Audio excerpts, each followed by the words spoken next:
नमस्कार मित्रो. मागच्या आठवड्यामध्ये एक पेपरमध्ये बातमी वाचण्यात आली. खरी असेल किंवा खोटी असेल माहीत नाही, पण ती गोष्ट मी तुमच्यासमोर शेअर करत आहे. मित्रो, एक शिक्षक असतात गुरुजी, आणि त्यांची जी नोकरी पूर्ण खेड्यागावात ते नोकरी करीत असतात. नोकरी करत असताना नोकरीच्या काळामध्ये त्यांना एक मुलगी होती. मुलगी 4-5 वर्षाची झाल्यानंतर त्यांची जी पत्नी, त्या पत्नीचं दुःखात आकस्मिक निधन होतं आणि त्यांना एक छोटीशी मुलगी असते. मग ते मुलीला ते सांभाळतात. ते लग्नसुद्धा करीत नाही मुलीसाठी.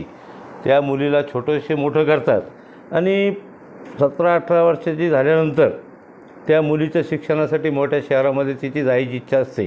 म्हणून ती मोठ्या शहरामध्ये शिक्षणाची इच्छा त्याच्या वडिलाजवळ ती व्यक्त करते आणि अशातच वडील सेवानिवृत्त होतात. म्हणून त्या मोठ्या शहरामध्ये एका ठिकाणी एक रूम भाड्याने घेतात आणि दोन्ही मुलगा आणि ती मुलगी आणि वडील त्या खोलीमध्ये राहत असतात.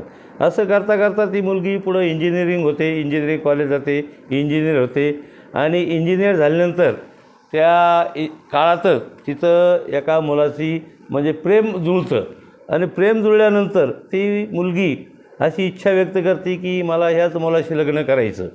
मग ती घरी येते, सांगते, बाबा मी मुलगा निवडला, मला त्या मुलाशी लग्न करायचं, पण तो घरचा खूप श्रीमंत आहे, त्याच्याकडे मोठमोठ्या गाड्या आहे, बंगले सगळे आहे आणि त्यांची इच्छा आहे का आपण लग्न करून जावं. बाबा म्हणतात ठीक आहे, आपण करू प्रयत्न. पण त्या मुलाची अशी इच्छा असते की मोठ्या हॉटेलमध्ये, जे 5 स्टार हॉटेल आहे, त्या 5 स्टार हॉटेलमध्ये लग्न करून द्यावं. हे शिक्षक असतात, यांची काही अवकात नसते, तरी मुलीला धीर देतात. बघू आपण, आपल्या गावाकडे काही शेती वगैरे काही माझ्याकडे आहे म्हणे, 5-25 लाख रुपये करू म्हणे आपण खर्च आणि देऊ. तर अशातच ती मुलगी जाती कॉलेजला आणि कॉलेजला गेल्यानंतर हे वडील आपल्या त्या पैशाच्या चक्करमध्ये असतात. एक ग्रामीण भागातला शिक्षक म्हणल्यानंतर एक तुटकी मुटकी छोटीशी आपली स्कूटर असते आणि आपला पायजामा, शर्ट, टोपी ते घेऊन त्या शहरामध्ये फिरतात म्हणजे ते शोधण्यासाठी जातात का कुठं एखादं मंगल कार्यालय मिळेल किंवा एखादं लॉन्स मिळेल किंवा एखाद्या हॉटेलमध्ये. पण चौकशी केल्यानंतर त्यांना त्या शहरामध्ये 25 लाखाच्या पुढंच असं हॉटेल मिळतं किंवा 50 लाख, 75 लाख, 1 कोटीपर्यंत हॉटेलचे लग्नाचे रेट असतात. हे वडिलांना काहीच सुचत नाही. हे गुरुजी बिचारे, दुपारची वेळ असती, ऊन पडलेलं असतं आणि त्या एका त्या ठिकाणी एक वडाचं झाड असतं आणि वडाच्या सावलीला ते गाडी उभी करतात आणि गाडी उभी केल्यानंतर आपल्या ते विचारातच असतात. तर समोरून एक मोठी आलिशान गाडी येते, अतिशय भव्य दिव्य गाडी अशी येते आणि ती गाडी करा ब्रेक मारून त्या गुरुजी तिथं थांबतात. तिथं त्या गुरुजीजवळ येते आणि ती मोठी व्यक्ती असते, खूप म्हणजे श्रीमंत, अतिश्रीमंत व्यक्ती. त्याच्या चेहऱ्यावर असं वाटतं त्याचा जो पेहराव असतात, अतिश्रीमंत व्यक्ती असते ती. आता ती व्यक्ती उतरल्यानंतर ते डायरेक्ट जाऊन त्या गुरुजीचे पाय पडतात. गुरुजीलासुद्धा म्हणजे एवढ्या मोठ्या शहरामध्ये एवढी मोठी गाडी, सगळं, हा माणूस म्हणजे गोडमॅन आहे आणि आपले पाय पडतो, आश्चर्यचकित होतात. मग ते विचारतात, बाबा माझे कशाला पाय पडतो, मी खेड्यातला माणूस आहे, असं आहे तसं आहे. मग ते मुलगा, त्या मुलाच्या डोळ्याला अश्रू म्हणजे डोळ्यातून पाणी येतात. म्हणे, सर तुम्ही मला ओळखीलं नाही म्हणे, नाही ओळखीलं म्हणे. ते म्हणे, तुम्ही ज्या गावात नोकरीला होतात, पहिल्या गावात, त्या गावातला मी दिनकर आहे म्हणे, माझं नाव दिनकर आहे म्हणे आणि माझ्या आईचं नाव पार्वतीबाई म्हणे. मी पार्वतीबाईचा मुलगा आहे आणि लहानपणीच माझे वडील वारले होते आणि माझी आई गावात धुणे भांडे करायची. पण तुम्ही मला इतका धीर दिला, माझ्या आईला सांभाळलं, माझ्या आईला मदत केली, मलासुद्धा शिक्षणाला पैसा दिला. असं प्रकारे मला तुम्ही 10वीपर्यंत शिकवलं आणि सगळा खर्च केला आणि 10वीनंतर मी ITI झालो.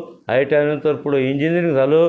इंजिनिअरिंग मोठा व्यवसाय केला, परदेशात गेलो आणि गडगंज अशी संपत्ती कमवली आणि तुमच्या आशीर्वादाने माझ्याजवळ सगळं काही आज मी विमानाने फिरतो. असं सगळं म्हणजे त्यांची परिस्थिती सांगितली. ठीक आहे म्हणे, तुम्ही काय करता सर इथं? मग त्यांनी सांगितलं, बाबा मी या शहरामध्ये नवीनच आहे म्हणे, माझी मुलगी इथं इंजिनिअरिंगला आहे आणि एका कंपनीमध्ये एक मुलगा आहे म्हणे आणि त्या मुलाशी ती लग्न करायची म्हणती.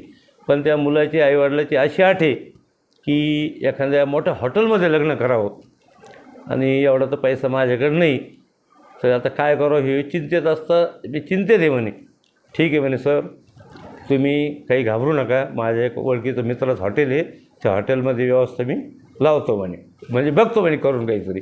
ठीक आहे म्हणे. ते गुरुजीचा फोन नंबर घेतला आणि संध्याकाळी फोन करतो म्हणे. आणि लगेचच संध्याकाळी फोन केला म्हणे, सर हॉटेल सांगितलं मित्राला काय पैसे ते आपण ठरवून टाकू, तुमच्याजवळ किती घे ते. माझ्याकडे आहे व आलेले माझे 25 लाख रुपये. ठीक आहे म्हणे, 25 लाख आहे, ठीक आहे करून घेऊ म्हणे आपण, मी सांगतो म्हणे. तर अशा मग ते लग्न ठरलं. त्या मुलीला सांगितलं असं असं त्या ठिकाणी लग्न आहे म्हणे. मग ते हॉटेल अतिशय आलिशान हॉटेल होती. त्या हॉटेलमध्ये लग्न ठरलं. आता हा मुलगा कंपनीत असल्यामुळं याचे सगळे मित्र म्हणजे हायफाय होते, हे बी सगळे गाड्या बंगले सगळे यांच्याकडं होतं. मग यांच्याकडं असल्यामुळं यांनी काय सांगितलं ह्या मुलाच्या म्हणजे त्या मुलीच्या होणाऱ्या नवऱ्याने, जावायने, की बाबा तुझे वडील फारच गावंढळ दिसतात म्हणे, ते पायजामा ट्राउझर आणि टोपी आणि माझे सगळे हायफाय सोबती म्हणे. एक काम कर म्हणे, तुझ्या वडिलाला सांग उद्या लग्नाला थांबू नको. मग त्या मुलीला खूप म्हणजे डोंगर कोसळला की बाबा या बापाने मला लहानचं मोठं केलं, सगळं माझ्यासाठी केलं म्हणे, आणि हा मला खुशाल सांगतो की तू लग्नाला थांबू नको. काही नाही म्हणे, जाऊ दे म्हणे, मी नाही थांबणार म्हणे. मग ह्या बाप खूप रडला, खूप डोळ्यात पाणी आलं बापाच्या, खूप रडला. आपण लग्न केलं नाही, या मुलीला सगळं सांभाळलं लहानचं मोठं. ठीक आहे म्हणजे जाऊ द्या, तिचं जर भलं होतं असलं तर आपण न थांबल्याला काय वाईट आहे. मग दुसऱ्या दिवशी सगळी लग्नाची तयारी झाली आणि लग्नाची तयारी झाल्यानंतर सगळं लोक येऊ लागले. तो त्यांचा जो शिष्य होता तो सुद्धा तिथं आला लग्नाला, पण त्याला दिसाना, ते माझे गुरुजी दिसाना. मग तिने न राहून त्या मुलीला गेलं, सर कुठे आहे? ते सर रात्रीच गावाकडे गेले म्हणे, अर्जंट काम निघालं. तो मुलाला थोडं चक्रावून गेला की मुलीचं लक्ष असताना गुरुजी गावाकडे काय गेले. लगेच त्याने बाजूला गेलं, गुरुजीला फोन लावला. तर तिने सांगितलं, सर माझी शपथ म्हणून तुम्हाला सांगा नेमकं काय झालं. तर भैया असंच झालं म्हणे की मुली जावयाने सांगितलं तुम्ही गावंढळे म्हणे, इथं थांबू नका, म्हणून मी गावाकडे आलो.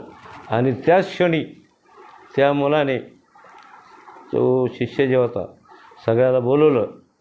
त्या नवरीच्या सासऱ्याला, होणाऱ्या सासू सासऱ्याला, त्या नवऱ्याला, आणि सांगितलं आत्ताच्या आत्ता इथं 75 लाख रुपये तुम्ही जर भरत असले तरच लग्न लावा, नाही तर गेट आऊट. तुम्ही इथं 25 लाखात होतं म्हणे, 75 लाख कसं काय? ते म्हणे बाहेर रेट पहा म्हणे हॉटेलची किती आहे. ते म्हणे तुम्ही कसं काय दिलं म्हणे त्यांना 25 लाखाला. ते विचारू नका, 75 लाख भरा, नसता निघा. मग ते पुढं त्यांनी चौकशी केली, हॉटेलचा मालक काय, तर तो हॉटेलचा मालक तो स्वतः तोच मुलगा होता. मग प्रश्न पडला, सगळं भयभीत झाली. मग यांनी चौकशी केली, हा कुठं आहे, नोकरीला काय आहे. तर त्याच्या मित्राच्या कंपनीचा तो मॅनेजर म्हणून होता. मग मित्राला सांगितलं याचा रेकॉर्ड दे म्हणे सगळं. तर काय नाही, सगळं याच्याकडे सगळं कर्ज आहे म्हणे, सगळं घर जे घेतलेलं, कर्जानी घेतलेलं, गाड्याच्या कर्जानी, सगळं याच्याकडे कंपनीचं कर्ज 25 लाख कर्ज आहे म्हणे याच्यावर कंपनीचं. ठीक आहे म्हणे. मग गुरुजीला सांगितलं असं असं आहे. गुरुजी रडू लागले, हे करू लागले.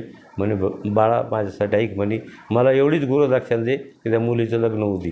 ठीक आहे म्हणे, मी लग्न होऊ देतो, पण आज तर नाही म्हणे, उद्या लग्न. ठीक आहे म्हणे. मग त्यांना सांगितलं या मुलीच्या वडिलाला जर तुम्ही आणलं तरच तुमचं लग्न इथं उद्या होईल, नसता तर मी तुमचं बघून घ्या. मग हे सगळे चक्रावून गेले. ठीक आहे म्हणे, एक दिवस लग्नाची तिथं वाढू म्हणे, आणि लग्नाची ते गुरुजीला आणलं. मोठा स्टेज होता, मोठा हॉल होता, मोठा स्टेजवर होता. आणि त्या हॉटेल मालकाने सांगितलं म्हणजे त्याच विद्यार्थ्याने की तुम्ही जर गुरुजीचे सगळे पाय धरले नाही इथं माझ्यासमोर, ह्या सगळ्या पब्लिकसमोर, तरच इथं मी लग्न लावून देईन तुम्हाला, नसता तुम्ही जाऊ शकता. ठरल्याप्रमाणे ते गुरुजी आले.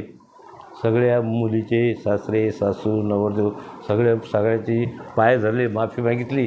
आणि मग त्या मुलाने स्टेजवर सांगितलं की आज मी जे आहे, आज मी तुम्हाला दिसतो आहे फक्त हे गुरुजी, ह्या गुरुमुळंच मी आज या लेवलला आलेलो आहे.